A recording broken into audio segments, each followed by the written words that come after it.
जय श्री राम। संसार में एक सबसे बड़ा सत्य है जीवन और मृत्यु। इससे कोई भी प्राणी, कोई भी जीव, कोई भी इंसान, कोई भी संसार में जिसने धरती पर जन्म लिया, इसको धरती लोक को कहते हैं मृत्यु लोक। यानी कि यहाँ पर जिसने जन्म लिया उसको मृत्यु की एक बार सैया पर जरूर सोना पड़ता है। चाहे वो बड़ा ज्ञानी हो, चाहे वो बहुत ही ताकतवर हो, चाहे वो धनवान हो, चाहे वो कितना भी हर चीज का ज्ञानी हो, मगर ये दो चीजों से कोई भी विजय नहीं पा सकता। आप राज्य जीत सकते हो, देश जीत सकते हो, मगर मेरे भाई और बहनों, ये जीवन और मृत्यु से हर किसी को हार के एक दिन उस प्रभु लोक में जाना ही पड़ता है। चाहे वो किसी जाति धर्म का हो, किसी को ये बख्शता नहीं है। तो बिना ज्ञान के, बिना गुरु के ज्ञान भी नहीं होता है संसार में। जब तक हमारा अच्छा गुरु न हो तो कभी भी वो बच्चा, वो इंसान कभी अच्छा शिष्य नहीं बन सकता। जब गुरु अच्छा होता है तभी बच्चों में संस्कार अनेक आते हैं, अच्छे कर्म आते हैं, अच्छे विचार आते हैं। जैसे हमारे माता पिता एक गुरु के ही रूप में होते हैं। वो इतने बड़े गुरु से भी बड़े माता पिता होते हैं, मगर माता पिता जब अपने बच्चों को शिक्षा देते हैं तो वो बचपन की शिक्षाएं हमें मरते दम तक हम नहीं भुला पाते हैं अपने दिलो दिमाग से। क्योंकि इंसान को जब भी किसी इंसान से बात करनी हो तो मेरे भाई और बहनों, चेहरे पर मुस्कुराहट ला के बात करना। न जाने वो पल, न जाने वो मुलाकात आखिरी समय हो किसी के साथ बात करने का, तो कभी भी किसी के साथ पूरे शब्द नहीं बोलना चाहिए।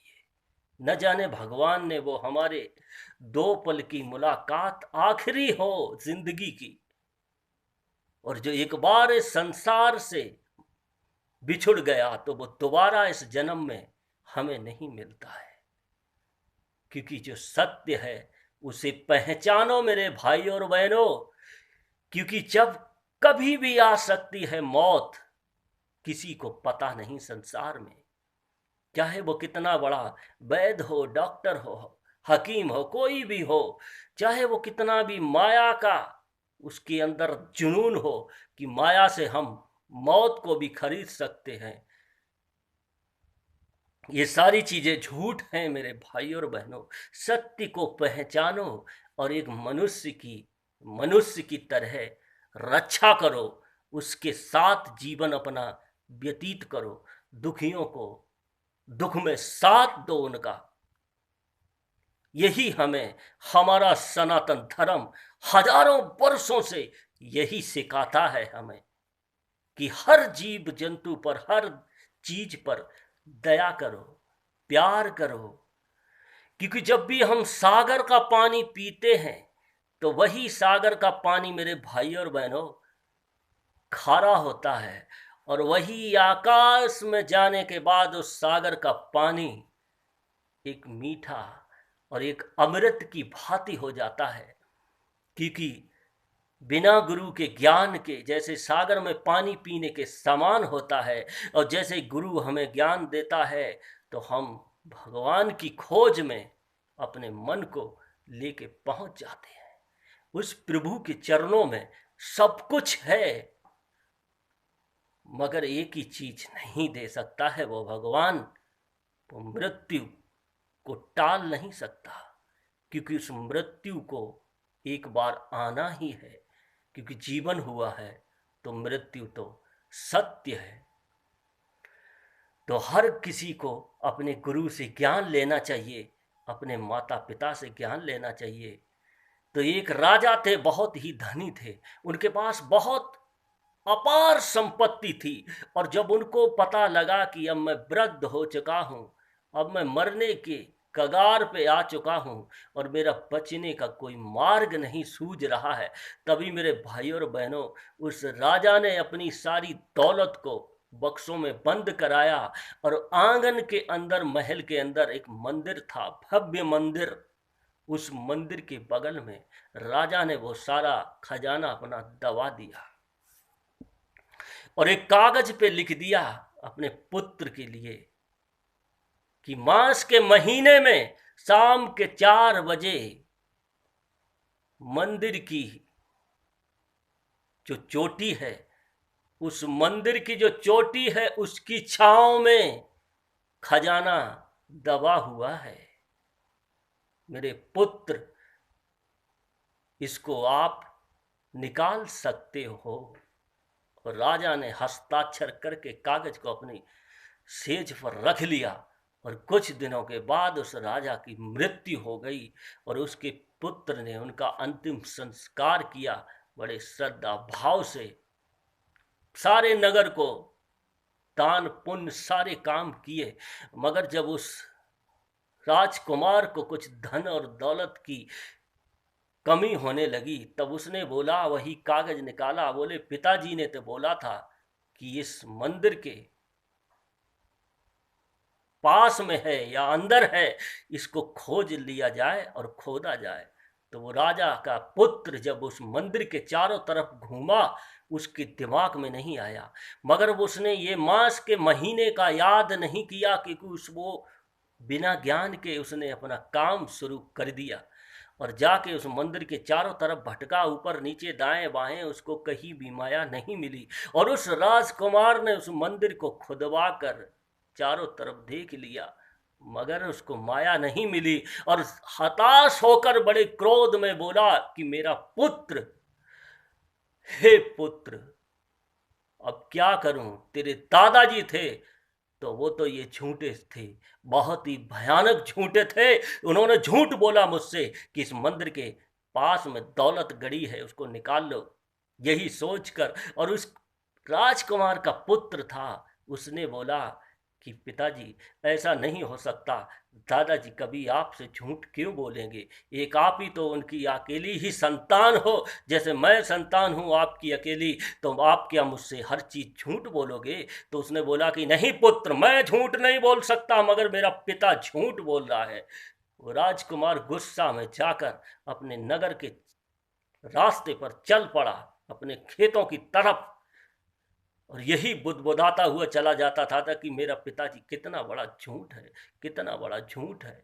उधर से एक महान ऋषि ब्राह्मण देव आ रहे थे रास्ते पर। उन्होंने उस राजकुमार की आवाजें सुनकर कान थोड़ा लगाया, बोला, हे पुत्र, क्या बोल रहे हो? तो उस राजकुमार ने यही बोला, मेरे भाई और बहनों, कि क्या बोल रहा हूं गुरुजी, प्रणाम। गुरुजी ने आशीर्वाद दिया। बोली क्या हुआ? बोले मेरा पिता कितना बड़ा झूठा था, जिसने मुझे झूठ बोला कि इस मंदिर के पास में दौलत है, मगर वहां तो कुछ भी नहीं निकला।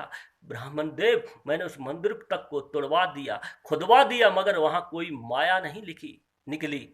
तो उस ब्राह्मण ने बोला कि पुत्र, मुझे एक बार लेके चलो और जो तुम्हारे पिताजी ने जो पत्र में लिखा था, उस पत्र को मुझे दो। मैं देखना चाहता हूं कि क्या उसके अंदर लिखा है आपके पिता ने।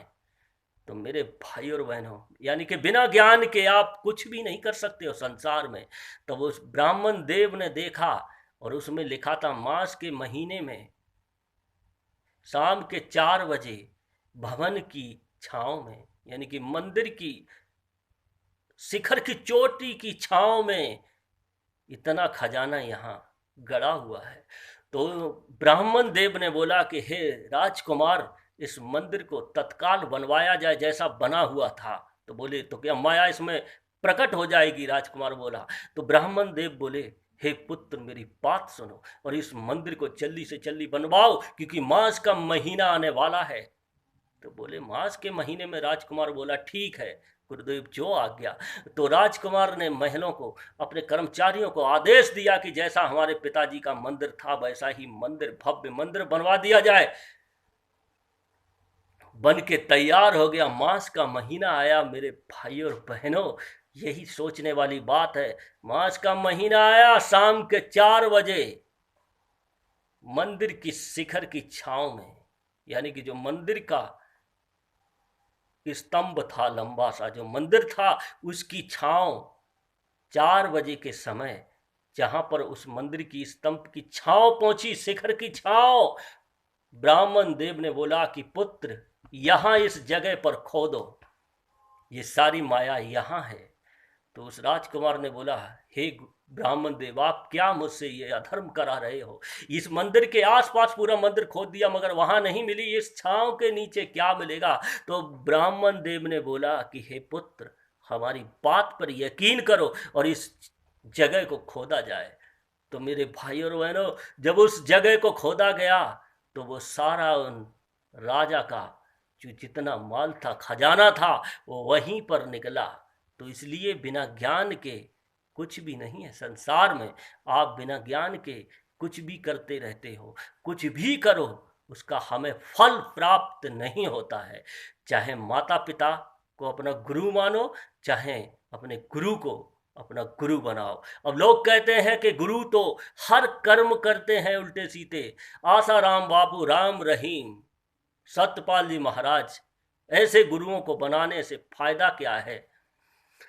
तो ये कहावत है कि गुरु जैसे कर्म करे उसको उसके ऊपर छोड़ दो, गुरु जैसे कर्म करे उसको उसके ऊपर छोड़ दो, क्योंकि वो जैसे कर्म करेगा उसी का फल वो भोगेगा।